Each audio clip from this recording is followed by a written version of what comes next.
आगे बढ़ते हैं, अगली बड़ी खबर का रुख करेंगे। ईरान की हॉर्मुज स्ट्रेट में नई धमकी, जहां समंदर के अंदर बिछी इंटरनेट केबल को नुकसान हो सकता है, पहुंचाया जा सकता है। ईरान की एक न्यूज एजेंसी है तस्नीम की तरफ से यह दावा किया गया।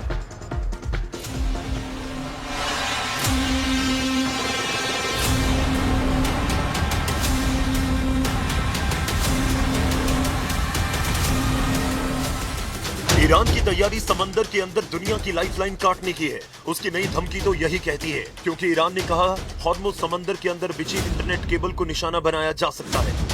ईरान की IRGC से जुड़ी समाचार एजेंसी तस्नीम की रिपोर्ट में कहा गया कि हॉर्मुज स्ट्रेट केवल एनर्जी चेक पॉइंट ही नहीं है, बल्कि UAE, कतर, बहरीन, कुवैत और सऊदी अरब जैसे देशों में इंटरनेट पहुंचाने वाली केबल्स का एक क्रिटिकल कॉरिडोर भी है। रिपोर्ट में सिर्फ इतना कहा गया, लेकिन इसके मायने कई निकले।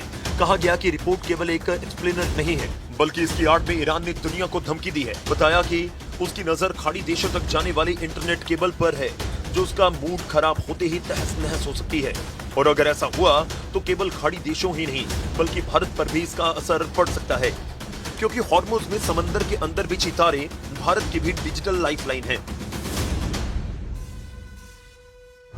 तो इसके ऊपर मैं बात करूं, लेकिन YouTube के ऊपर बहुत सारे क्वेश्चन हमारे पास लगातार आ रहे हैं। हमारे साथ जिग्नेश जोशी हैं, जो गुजरात से जुड़े हैं। जिग्नेश, मैं आपका सवाल कुछ ही पलों में लूंगा, लेकिन उससे पहले मेजर गौरव आर्या, ये केबल, इंटरनेट केबल वाला कितना बड़ा खतरा आपको लग रहा है इस समय? मेरा सवाल है कि डायरेक्टली असर किसके ऊपर पड़ेगा अगर ये केबल कट कर दी गई? देखिए, जितने भी खाड़ी के देश हैं उन पर असर पड़ेगा, काफी हद तक भारत के ऊपर असर पड़ेगा, और काफी और देश हैं जो यहाँ की केबल्स का इस्तेमाल कर रहे हैं, इनके थ्रू इंटरनेट आ रहा है। ये अंडर सी केबल्स है, बेसिकली समुद्र के नीचे हैं ये, बिल्कुल वहां पे। तो ईरान का ये दावा है कि जब हम चाहें हमें केबल्स को काट सकते हैं और आपका इंटरनेट पूरी तरीके से डिसरप्ट कर सकते हैं, ऐसा वो कह रहे हैं। और हाँ, वो कर सकते हैं, अगर वो चाहें तो दे कैन डू इट। चलिए, इसके ऊपर मैं बात कर रहा हूं, लेकिन एक और चीज जानना चाहता हूं। आपको लग रहा है कि ये पॉसिबिलिटी है कि काट दिया जाए उसको? मैंने स्टार्टिंग में आपसे पूछा था कि जंग का कोई नियम होता है, तो जंग का ये नियम नहीं है कि कुछ ग्राफिक भी हमारे साथ आ चुके हैं। क्या जंग का ये नियम नहीं होता कि नहीं, कम से कम आप ये तो नहीं कर सकते हैं? नहीं, देखिए, जंग के तो कई सारे नियम होते हैं जी, लेकिन मानता कौन है जंग के नियम? अब आप ये देखिए, यहां से ये कह रहे हैं कि साहब ये फुजैरा है, ये मस्कट है, यहां से बीच में ये हॉर्मुज है, यहां से आपका मुंबई का इंटरनेट इंपैक्ट होगा, चेन्नई का होगा, कोच्चि का होगा, आगे चल के सिंगापुर। जी, सिंगापुर ने ईरान के ऊपर हमला कर दिया या भारत ने कर दिया? नहीं किया। चेन्नई से या कोच्चि से या मुंबई से फौज गई थी हमला करने के लिए? देखिए ना, आप पूरा कुछ कह रहे हैं, middle east, Saudi Arabia, Oman, सबका आप इंटरनेट, आपको इंटरनेट काटना है तो आप अमेरिका का काटिए, अगर आप काट सकते हैं तो आपको यहां से अमेरिका का भी तो कट सकता है कि नहीं? देखिए, ये पूरा ग्राफिक अगर ध्यान से देख पाए, वहां इटली तक हमें जोड़ रहा है, फ्रांस तक हमें जोड़ रहा है, और ये पूरे 5 तरह की 5 प्रमुख सबमरीन केबल सिस्टम है, जिसको हमारी टीम ने दिखाने की कोशिश की। अमेरिका का नहीं कट रहा, अमेरिका तो इंटरनेट की जननी है जी। अमेरिका ने असर तो तो होगा ना। अब भारत का इसके ऊपर क्या असर नजर आएगा आपको? लगता है कि कहीं ना कहीं एक लाइफलाइन आज की डेट में तो इंटरनेट ना, पूरा सिस्टम चल रहा है उसकी वजह से। इंटरनेट के बिना आपको ये नहीं पता लगता कि यहाँ से आप गाड़ी पकड़े कहीं जाना, आप जा नहीं सकते बिना GPS के। सारा तो इंटरनेट पे चल रहा है, बिल्कुल। Everything is on the internet. तो इंटरनेट आपकी इकोनॉमी, आपका जितना भी बैंकिंग सिस्टम है, आपका ऑफिस का काम है, एवरीथिंग। हमारे दर्शक यूट्यूब पे देख रहे हैं, ये उनके लिए प्रॉब्लम्स हैं, जो मुंबई से देख रहे हैं, चेन्नई से देख रहे हैं, कोच्चि से देख रहे हैं, बिल्कुल, उनको तो प्रॉब्लम है, उनकी वजह से ही चल रहा है। और हर एक चीज आपकी जिंदगी में, रोजमर्रा की जिंदगी में जो इंटरनेट का काम है, वो सारा ठप कर सकते हैं। तो बेसिकली आइडिया ये है ईरान का कि इनके ऊपर हमला करा किसी ने, हमने तो करा नहीं, ठीक है, पूरी दुनिया में इतना फैला दो कलेश कि सब लोग इनसे बोले इजराइल से और अमेरिका से कि भाई इनके ऊपर मत अटैक करो, ये लोग हमें परेशान कर रहे हैं। ये है ईरान का। चलिए, एक बहुत छोटा सा सवाल लूंगा, बहुत छोटा सा जवाब अगर दे पाए मेजर गौरव आर्या। गुजरात से जो जिग्नेश जोशी का मैं जिक्र कर रहा था, शिहोरी से हैं जिग्नेश जोशी। उनका सवाल है कि चाइना को इनडायरेक्टली अमेरिका नीचे दबाने के लिए वॉर में हॉर्मुज ब्लॉक कर रहा है। आपको लगता है ये जिग्नेश का सवाल है? नहीं, ये क्या कह रहे हैं जिग्नेश जी? ये कह रहे हैं कि चाइना को दबाने के लिए इनडायरेक्टली, इसलिए हॉर्मुज को ब्लॉक कर रहा है अमेरिका। अमेरिका ने हॉर्मुज को ब्लॉक नहीं करा है, हॉर्मुज को ब्लॉक करा है ईरान ने। अमेरिका ने गल्फ ऑफ ओमान में ब्लॉकेड लगाया है। थोड़ा सा फर्क है, अगर मैप आ जाए तो मैं मैप में समझा दूं कि हॉर्मुज को देखिए, और अमेरिका का ब्लॉकेड तो अभी बहुत रीसेंट है, इसके पहले 40 दिन से तो ईरान ने ब्लॉक करके रखा है। तो ये कहना कि साहब, ये देखिए साहब, जी, हॉर्मुज वाला तो ये हॉर्मुज कह रहे हैं, जो जिग्नेश जी कह रहे हैं, ये कह रहे हैं कि साहब अमेरिका ने ब्लॉक करा नहीं, ये ईरान ने ब्लॉक करा है। अमेरिका का ब्लॉकेड जो है इसके पार है, ये है ओमान, गल्फ ऑफ ओमान जो है। ठीक है, तो गल्फ ऑफ ओमान में अमेरिकन बैरिकेडिंग है।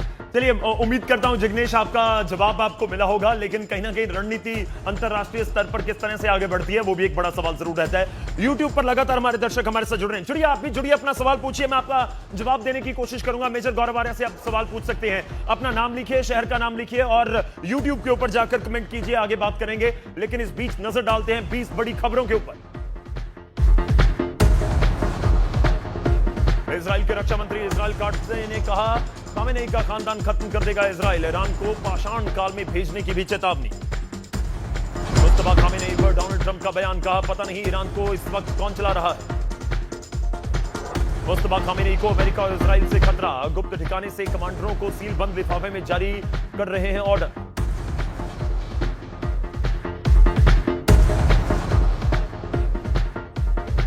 न्यूयॉर्क टाइम्स की खबर, ईरान में सुप्रीम लीडर मुस्तफा खामेनेई बल्कि आईआरजीसी के कमांडर ले रहे हैं बड़े फैसले, गुप्त ठिकाने पर चल रही है खामेनेई का इलाज। ट्रंप ने कहा ईरान को हिजबुल्ला से तोड़ने होंगे रिश्ते, ट्रंप की चेतावनी, हिजबुल्ला को फंडिंग बंद करे ईरान तभी होगी पीस डील। हिजबुल्ला के नेता और लेबनानी सांसद हसन फदल्ला का बड़ा बयान, इजराइल से सीधे वार्ता बड़ी गलती होगी, कहा सीज फायर तभी जारी होगा जब इजराइल भी माने। इजराइल ने फिर किया दक्षिण लेबनान में अलर्ट, आईडीएफ ने लेबनान के लोगों से कहा लितानी नदी के इस पार आने से बचें।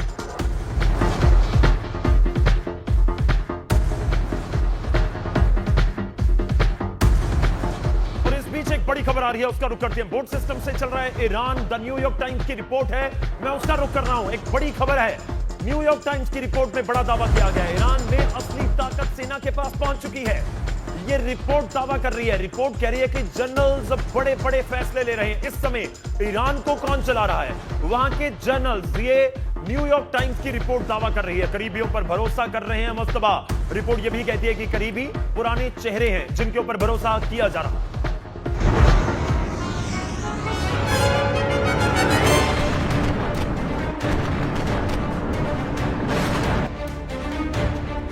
ट्रंप परेशान, नहीं झुक रहा ईरान।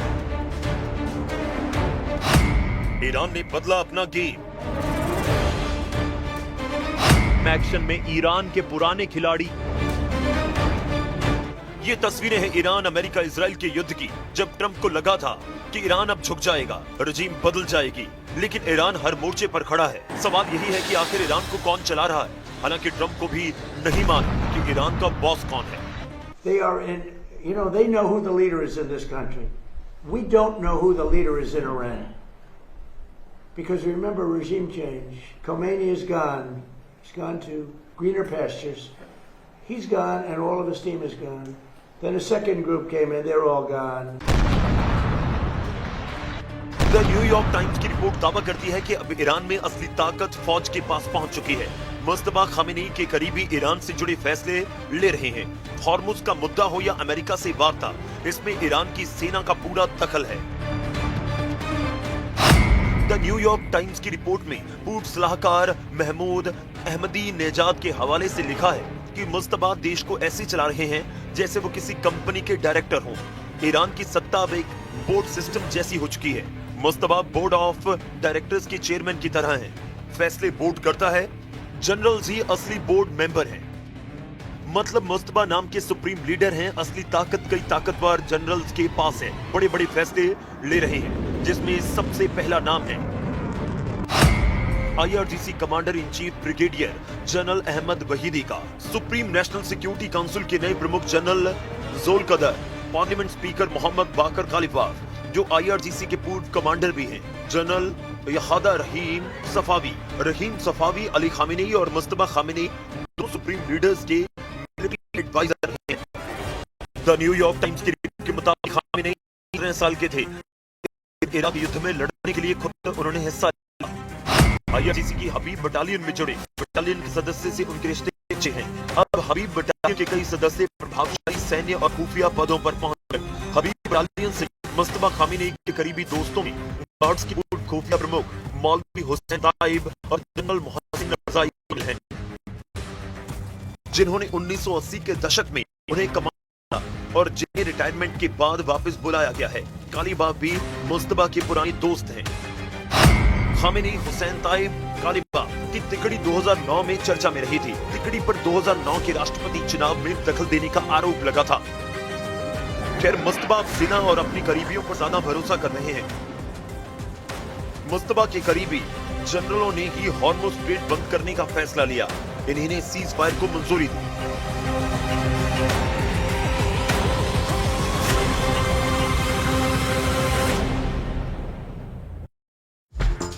तो कौन चला रहा है? एक बड़ा सवाल सबके जहन में इस समय है कि पावर सेंटर कौन है इस समय ईरान में। मैं इसके ऊपर बातचीत आगे बढ़ाऊं, लेकिन उससे बीच आप अपने सवाल हमारे साथ भेज सकते हैं। YouTube के ऊपर बहुत सारे कमेंट लगातार आ रहे हैं, बहुत सारे हमारे दर्शक जुड़ रहे हैं। मैं उनका नाम लूंगा। पारिजात सिंह हैं दिल्ली से, वो सवाल पूछना चाह रहे हैं। मैं उनकी क्वेश्चन को रखूंगा अभी उनके मेजर गौरवारे के सामने। विक्रम चौहान पूछना चाहते हैं, हरीश साहू हैं वो पूछना चाहते हैं। मैं पारिजात सिंह, हमारे दर्शक हैं दिल्ली से, वो एक सवाल लेना चाह रहे हैं इस मुद्दे